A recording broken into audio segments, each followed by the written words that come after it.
సోనం వాంగ్చుక్ స్వరం మారుతోందా?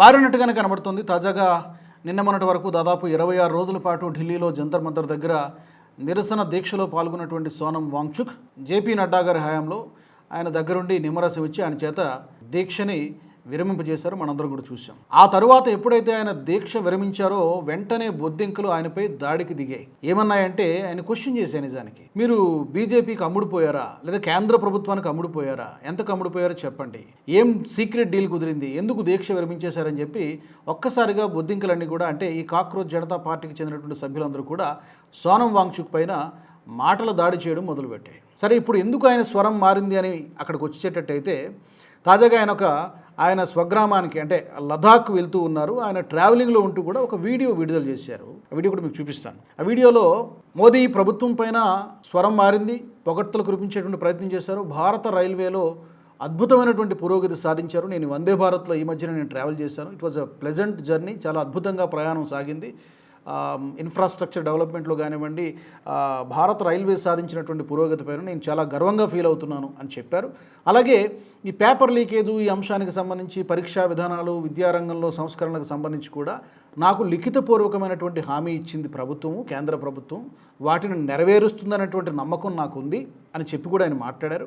ఇప్పటికే కొన్ని చర్యలు కూడా తీసుకుంది. I'm happy with that. Like మనం చూస్తున్నాం, దేశ ప్రజలందరూ కూడా చూస్తున్నారు కదా, పరీక్షా విధానానికి సంబంధించి బిల్లు తీసుకురావడము, టాస్క్ ఫోర్స్ ఏర్పాటు చేయడము, ఇవన్నీ కూడా మనం రిపీటెడ్గా చెప్పుకుంటూనే ఉన్నాం. ఈ చర్యల పట్ల కేంద్ర ప్రభుత్వం చిత్తశుద్ధిగానే ఉన్నట్టుగా కనబడుతోంది అంటూ రైల్వేస్ని పొగిడారంటే దాని అర్థం ఏంటి, వందే భారత్ను పొగుడుతూ ఆయన సోనం వాంగ్చుక్ మాట్లాడారంటే దాని అర్థం ఏంటి, ఒకసారి ఆయన బయట వినండి. नमस्कार दोस्तों, जुलाई जैसा मैंने आप लोगों को कहा था, परसों हम लद्दाख के लिए निकल रहे हैं। तो हम रेलगाड़ी से निकले, जो कि मेरा सबसे पसंदीदा यातायात है, और जो दिल्ली से श्रीनगर तक वंदे भारत की सेवा शुरू की गई है, उस पर मेरा पहला अनुभव था और चिनाब पर बने पुल को भी देखना चाहता था और बहुत ही खूबसूरत अनुभव रहा। बहुत गर्व है मुझे भारतीय रेल पर। और आज और कल यहाँ कश्मीर में एक दिन का विश्राम लेके हम लद्दाख के लिए बढ़ रहे हैं, साफ़ पानी और हवा लेकर, थोड़ी ताकत लेकर। बाकी मैं ये कहना चाहता हूँ कि मैं खुश हूँ कि परीक्षाओं के सुधार पर संसद में बिल लाई गई और उम्मीद करता हूँ कि सुधार सिर्फ परीक्षाओं में नहीं, शिक्षा प्रणाली में भी हो, ये जारी रहे।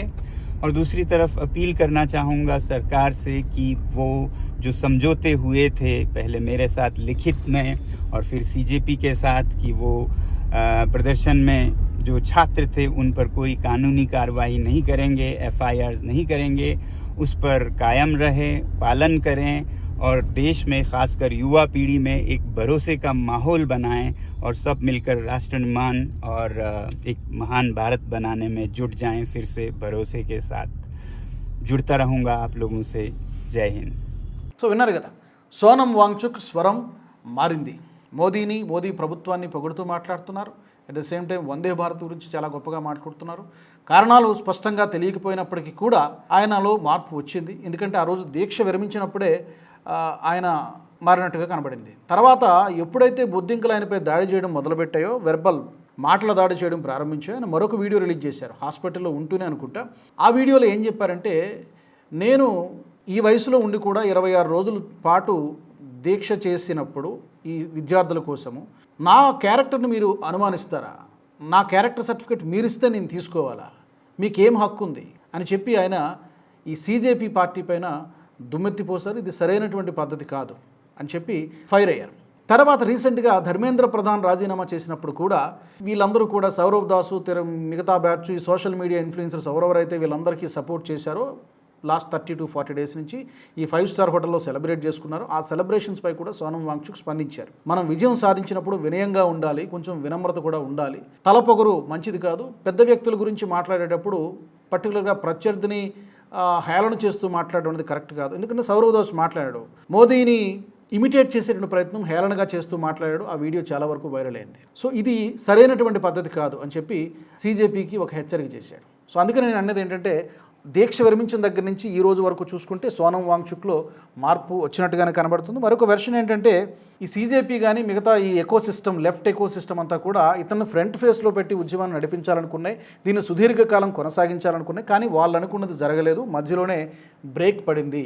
అందుకనే మాటల దాడి చేయడం ప్రారంభించే మరికొంతమంది అంటారు సోనం వాంగ్చుక్ని వీళ్ళ పొలిటికల్ అంబిషన్స్ కోసము వాడుకుని వదిలేశాయి అని కూడా చాలామంది విమర్శిస్తున్నారు. బహుశా ఈ తత్వం సోనం వాంగ్చుక్ రియలైజ్ అయ్యారా తెలియదు.